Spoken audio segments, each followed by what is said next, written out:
Why a man of God should never be intimate with his wife before a fast.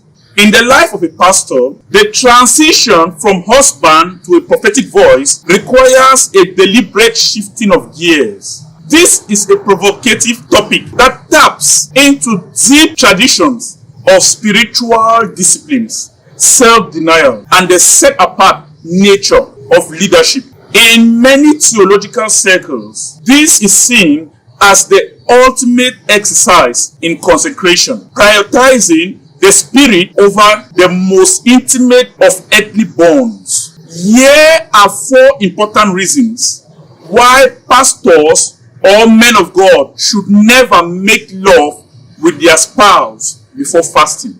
Reason number 1, the principle of setting apart. In the spiritual realm, power is often linked to focus. When a pastor engages in intimacy, the brain releases a flow of chemicals, that is oxytocin and dopamine. Number 1, the principle of setting apart. In the spiritual realm, power is often linked to focus. When a pastor engages intimacy, the brain releases a flow of chemicals like oxytocin and dopamine, designed to create a sense of peace, bonding, and biological arrival. Here is a problem. The peace of the flesh can sometimes mimic the peace of the spirit. A pastor entering a fast needs to be in a state of holy agitation. You want your soul to be hungry, restless, and searching. If you satisfy the body's deepest biological drive right before the fast, you may find your spiritual urge or level dulled by physical contentment. To fast is to tell the body no, so the spirit can say yes. For a pastor, this isn't just about food. It is about sanctification. In the Old Testament, whenever God was about to do something monumental, he always calls a period of ceremonial purity. Exodus 19, verse 10 to 15. Then the Lord said to Moses, "Go to the people and sanctify them today and tomorrow." And he said to the people, "Be ready for the 3rd day. Do not come near your wife." Take note of this. Do not come near your wives. Be ready for the 3rd day. Do not come near your wives. Here's the lesson. Before Israel could meet God at Sinai, Moses commanded a temporary sensation of intimacy. Why did he do that? Because the weight of the holy presence of God requires a mind undistracted by even the holiest of earthly pleasures. Reason number 2, why men of God should not be intimate with their wives before a fast. The Levitical standards of leadership. In the Old Testament, the high priest had to undergo rigorous cleansings before entering the Holy of Holies. While we are under the new covenant of grace, the principle of consecration remains the same. Joshua 3 verse 5. Consecrate yourself, for tomorrow the Lord will do amazing things among you. For a leader, consecration is the act of drawing a line in the sand. By abstaining before the fast begins, the pastor is essentially sanctifying the vessel. It is a symbolic way of saying, "Lord, I am closing every door to the world so that I am empty, echoing chamber for your voice."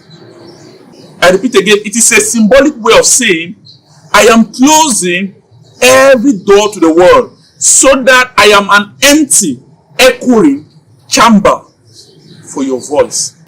A pastor leads from the overflow of their private devotion with God. If you satisfy the flesh's deepest hunger right before asking the soul to starve for God, you risk entering the fast in a state of fleshly satisfaction rather than spiritual desperation. The story of Uriah the Hittite, 2 Samuel 11. David wanted Uriah to go home to his wife to cover his sin, but Uriah refused, saying, "The ark and Israel and Judah are staying in the tent. Shall I then go to my house to eat, drink and eat, and lie with my wife? Here's the mind-blowing truth. Uriah understood that battle readiness requires a temporary sacrifice of comfort. As a pastor, your fast is a spiritual war. You cannot be a warrior in the pulpit if you are too comfortable in the bedroom. Number 3, why pastors must never be intimate with their wives before the fast. The psychology of first fruit. In the Bible, first fruit, that is the very first of the harvest, always belong to God. This applies to our time and energy as well. Here's the thing. If a pastor has sex right before a fast, they are giving the best of their physical energy to their spouse, and the leftover, that is the period of exhaustion or recovery, to God. Here's a shift. By beginning the period of abstinence before the food fast starts, the pastor ensures that the first and most important energy is directed towards the altar. It is about giving God the prime of your strength. Why the New Testament upholds the beauty of marriage, it provides a specific clause for fasting. While the New Testament upholds the beauty of marriage, it provides a specific clause for fasting. It suggests that spiritual breakthrough sometimes requires a closed door to the world and an open door to the heavens. 1 Corinthians 7 verse 5. Do not deprive one another except with consent for a time, that you may give yourself to fasting and prayers, and come together again, so that Satan does not tempt you because of your lack of self-control. Here's a strategy. Notice the phrase, give yourselves. You cannot fully give yourself to the Father if you have just given yourself to your spouse. There is a psychological and physiological afterglow that settles the soul. Fasting, however, requires a soul that is unsettled and longing for God. Point number 4. Why pastors or men of God should not be intimate with their wives or spouse before a fast. Breaking the soul tie with the earthly marriage. Marriage is the highest earthly union, but it is still an earthly one. Fasting is a practice of eternal. Here is the story of Elijah. When Elijah was preparing for a major spiritual breakthrough, he often isolated himself in the wilderness. You can read this on 1 Kings 19. He didn't just fast for food.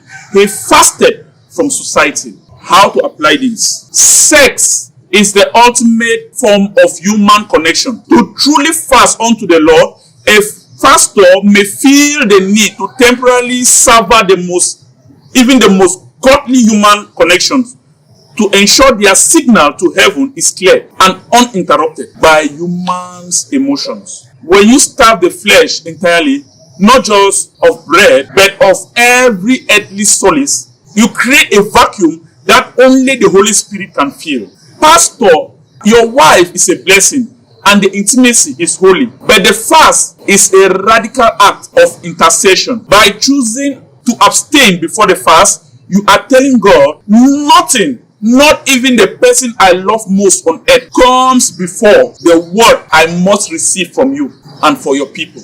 Thank you so much. If you are blessed with this message, hit the subscribe button right now and watch your life change forever. I remain your humble servant, Senior Evangelist Terence. God bless you.